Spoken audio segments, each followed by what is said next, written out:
Well, as a next step, I want to show you how I would resolve that the other behavior where I'm going to change the video clip. Well, I know how to change the video clip because I'm going to make an assumption here. The total time, it will change. So in order to detect that, I need to read it all the time. I need to read the total time here and the current time. Now here I can probably make an optimization because I can read this text. To be honest, I don't know for sure, but I'm going here. I'm going to the deselector.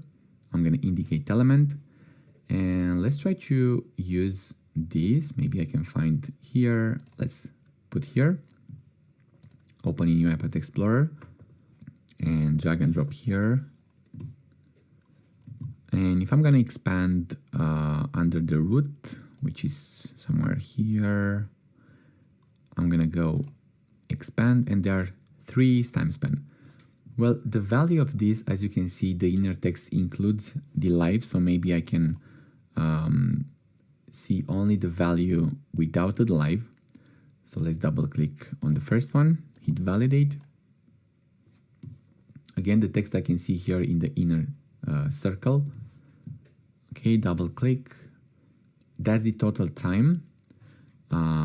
Actually, that's the current time. This is probably the slash, as you can see here.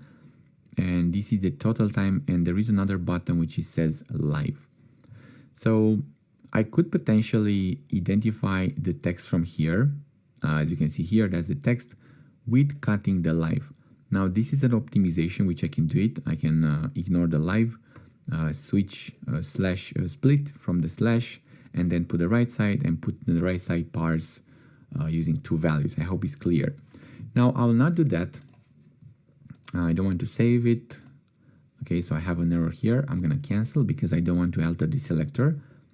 But what I like to do, I like to keep and to read the total time from the beginning.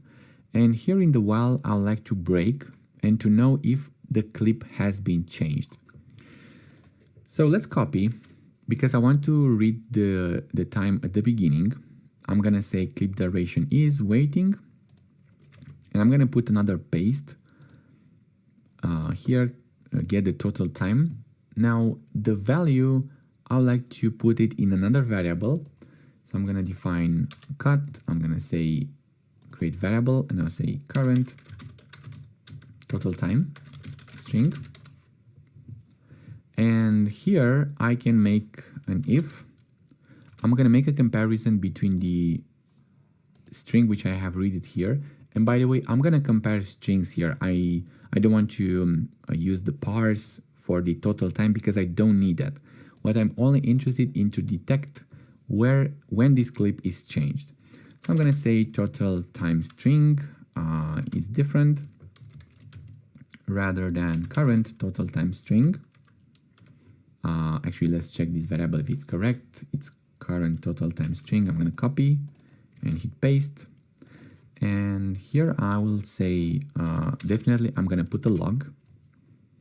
And as a log, I decide to put a warning this time because this is not expected from my nominal case.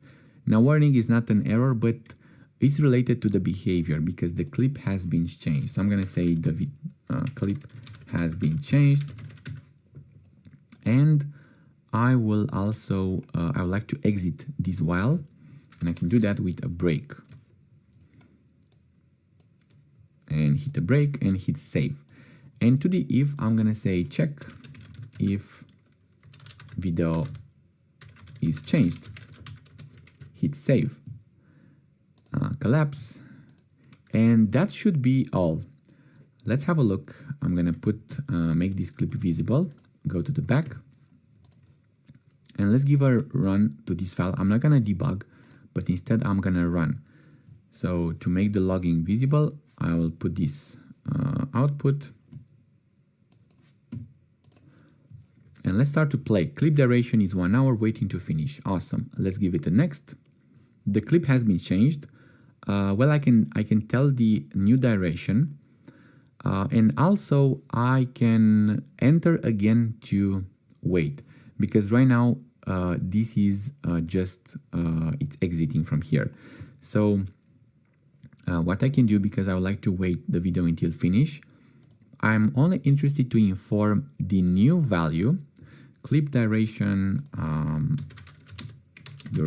has been changed, and eventually I can put the value here to, and that's the current time string. And let's keep this break because I don't want to exit, but instead I would like to update the total time, right? Because that's the condition which is checked here. So I'm gonna copy here. No, the total time, it's here. I'm gonna copy and put it here in the paste. So clip has been changed. I'm gonna assign, and to be honest, I prefer to put the logging at the end because otherwise it will crash. I can see that it will crash here, and logging I can put it at the end to see that all instruction has been executed. Otherwise it will crash. And this total time, now I would like to get it from the current total time. So copy and open in advanced editor. I'm gonna hit the paste, hit OK. And now let's see the new behavior. I'm gonna run and make also the robot visible. So waiting till finish. Clip duration is 2 hours. Clip duration has been changed to 1 hour. Okay, and in order to don't enter to this if, I need to make another assign, as you can see. So I'm gonna stop. I'm gonna copy because I would like to only change from just when the clip duration has been changed. And by the way, I need the old value and the new value as a raw text. I'm gonna make another assign here, and I'll assign to the total time string the value from the current total time string.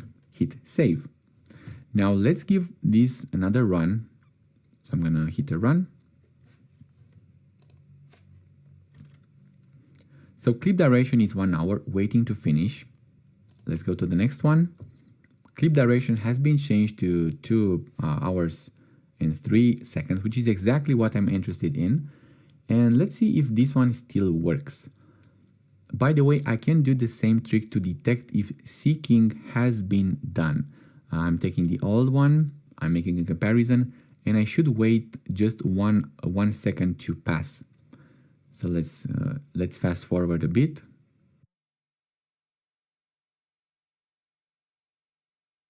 The replay button has appeared again. YouTube execution ended, and I'm expecting this workflow to be done because the parent, it will deal with the other scenarios. Great, so this is how I would implement this waiting. What I would like to highlight here is this comparison, which you can make from raw text.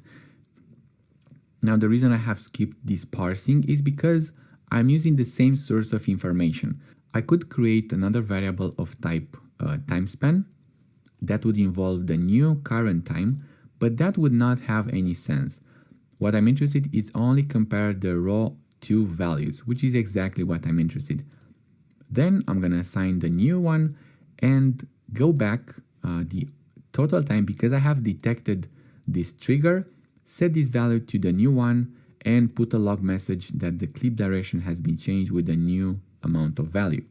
Well, I'm gonna do another commit, implement clip detection, and uncheck these settings and hit another commit. Great. Now let's go to the next part.